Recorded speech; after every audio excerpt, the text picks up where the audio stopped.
I'm sorry that I said you were a jag, just a guy who's an average wide receiver they use a first-round pick on that isn't doing anything. I hope today that you actually show up in a way that you haven't showed up in the last couple of years since they drafted you, that you're an average wide receiver, that they eventually will move on, and when teams call me and asking, should they trade for you, I will say no, don't trade for Jerry Jeudy, because he's mentally unable to handle constructive criticism from people who watch specifically, can he be a wide receiver?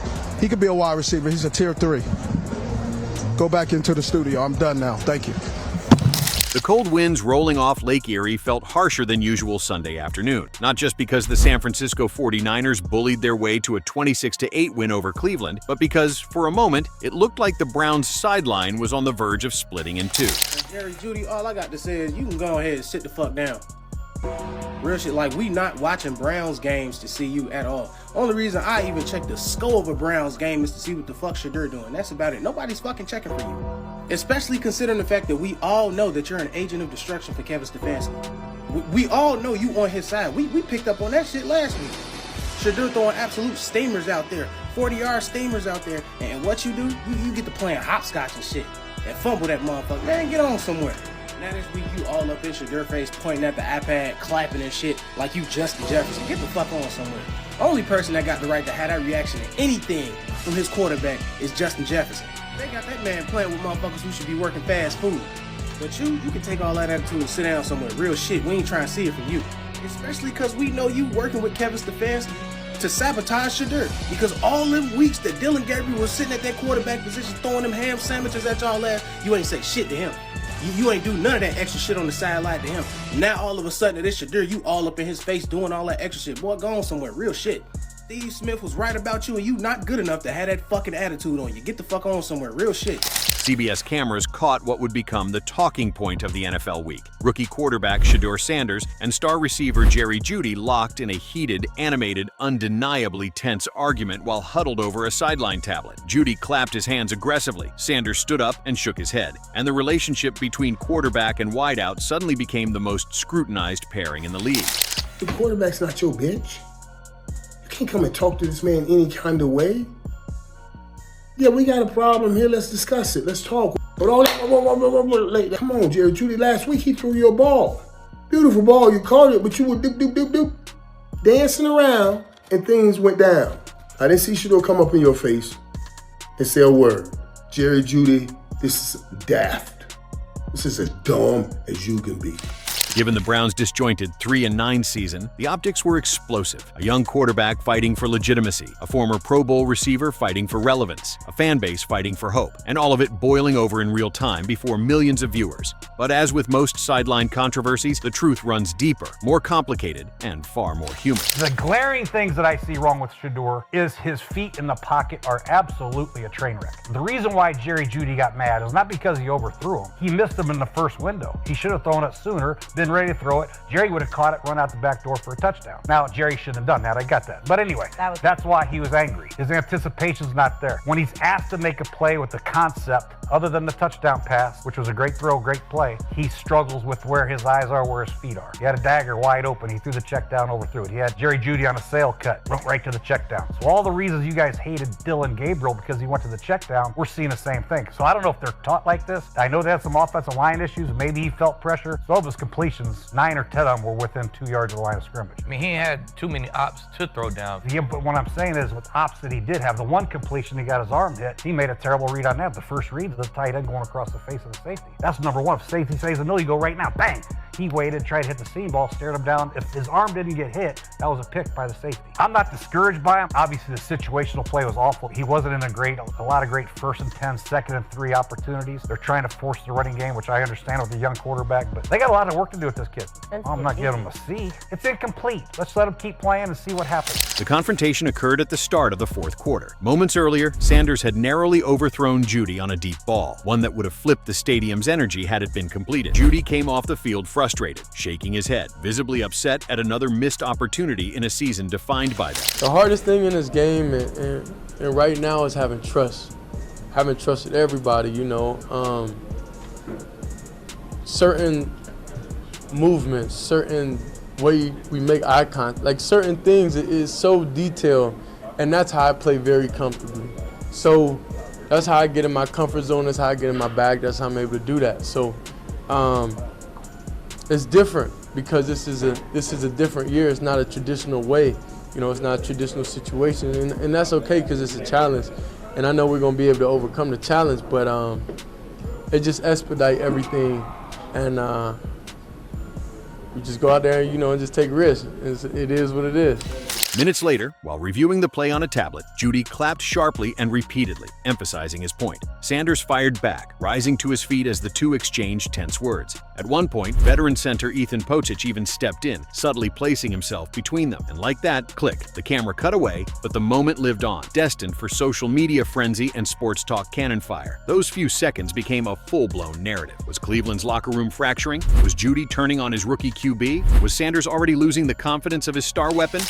What I would have done different, I probably just probably taught them off camera. You feel me? That's probably what I would have done differently. You know, of course I'm gonna speak my mind and tell me what and say what I need, what I see out there. But you know, it what it is. Football, man. Just me and Shedeur are good. You know, it's stuff like that happens. You know, y'all gonna make it bigger than what it is. You know, because the media. You know, that's what y'all feed off of, negativity. You know, but it is what it is. This is the life we live. So, you know, we move on from it. And I live a real life. You know, so what happened around in this locker room, you know, this real. Not what's going on social media and everything. So, me and Shedeur good. Everything good. Man. We great over here. But by Wednesday, both men were crystal clear. Not only was it not a feud, it was exactly the kind of blow-up that happens inside every competitive locker room. When Sanders faced reporters midweek, he didn't show even a trace of defensiveness or irritation. Instead, he offered calm, almost surgical clarity. "We resolved that," Sanders said plainly. "We're not going to speak on that." You've seen 75 footballs fly over your head. And now you want to get mad at Shedeur? You had Dylan throwing you the ball in the dirt for 7 weeks. dirt. And we not were even coming close to. Not even coming close to, and you didn't fucking go over there, and I didn't see the same energy you spazzing on him on the sideline. If you can show some compassion for Dylan, show my man some compassion. For a fifth-round pick thrust into a dysfunctional season and forced to jump from fourth string to starter in a matter of weeks, Sanders' composure stood out. He explained, without throwing anyone under the bus, the real obstacle at the heart of the incident: time. Not drama, not ego, time. The hardest thing in this game right now is having trust. Having trust in everybody, Sanders said. Certain movements, certain things. It's so detailed. That's how I play comfortably. That's how I get in my bag. But this year isn't traditional. It's a challenge. Sanders didn't take a single rep with the first team until he was named starter in Week 12. Jeudy, meanwhile, had spent the year working with Joe Flacco, Kenny Pickett, and Dillon Gabriel. Three very different quarterbacks with three very different play styles, rhythms, and tendencies. Sanders was a brand new operating system installed mid-season into an offense still running outdated software. Trust takes time. Timing takes time. Understanding takes time. And the Browns simply haven't had any. But Sanders wasn't discouraged. If anything, he sounded energized. "I know we're going to overcome the challenge," he said. "You go out there and take risks. It is what it is." If Sanders brought composure, Jeudy brought candor.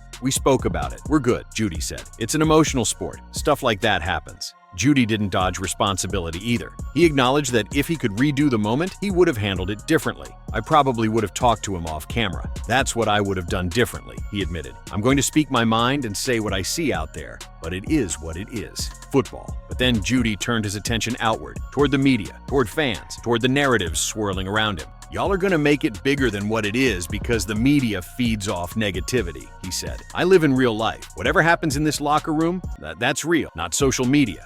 Me and Shedeur are good." It was one of Jeudy's most unfiltered moments in years. This season has been brutal for him. Just 1 year removed from a 90-catch, 1,229-yard Pro Bowl campaign, Jeudy is now on pace for the fewest receptions of his career. He has only 1 touchdown. He leads the Browns in dropped passes. He's heard the boos, he's seen the tweets, he knows the expectations. And yet, rather than blame his rookie quarterback, he defended him.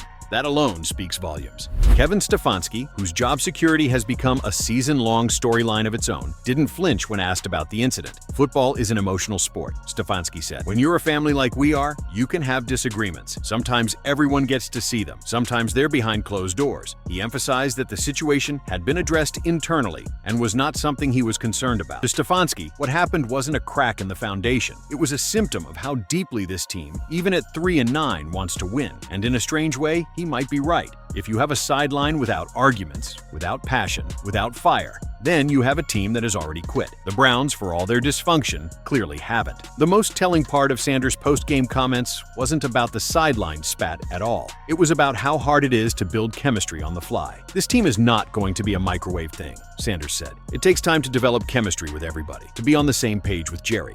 A microwave offense. That's what Cleveland has tried to be for years. Quick fixes, quick changes, quick quarterbacks, quick collapses. But Sanders is refusing to play that game. He's talking about process, connection, consistency, reps, things the Browns have not given a rookie quarterback in decades. Sunday's loss to the 49ers was only Sanders' second NFL start. He finished 16 of 25 for 149 yards, a touchdown, and 3 sacks. Not spectacular, not disastrous, simply the performance of a rookie trying to find his footing. Jeudy finished with 3 catches for 26 yards. Not spectacular, not disastrous, simply the performance of a receiver stuck in an offense, still learning how to breathe. But the moment between them, the argument, the tension, the confrontation, was spectacular in its symbolism. It was two competitors demanding more from each other than the scoreboard reflected. It was frustration, born from expectation, not apathy. It was pressure boiling over because both men know the offense should be better. And most importantly, it was already handled. Sanders will start again Sunday against the Titans. Jeudy will line up wide, expecting the ball. And every practice rep between now and kickoff will either strengthen or strain the fragile chemistry they're trying to build. But for the first time in weeks, the Browns' offense is showing something it has lacked all year: emotion, accountability, and the beginning of a relationship that might actually grow into something. The Sanders-Jeudy moment wasn't the start of a feud. It was the start of a partnership, a raw one, a messy one, a passionate one, but a partnership nonetheless. And if Sanders is going to become the quarterback Cleveland desperately needs, and if Jeudy is going to find the player he once was, then this fiery, uncomfortable, very public sideline confrontation might become the turning point. Because trust isn't built on perfection, it's built on hard conversations, on missed throws and honest feedback, on frustration followed by resolve. And for the first time all season, the Browns' offense finally showed signs of life, just not the way anyone expected.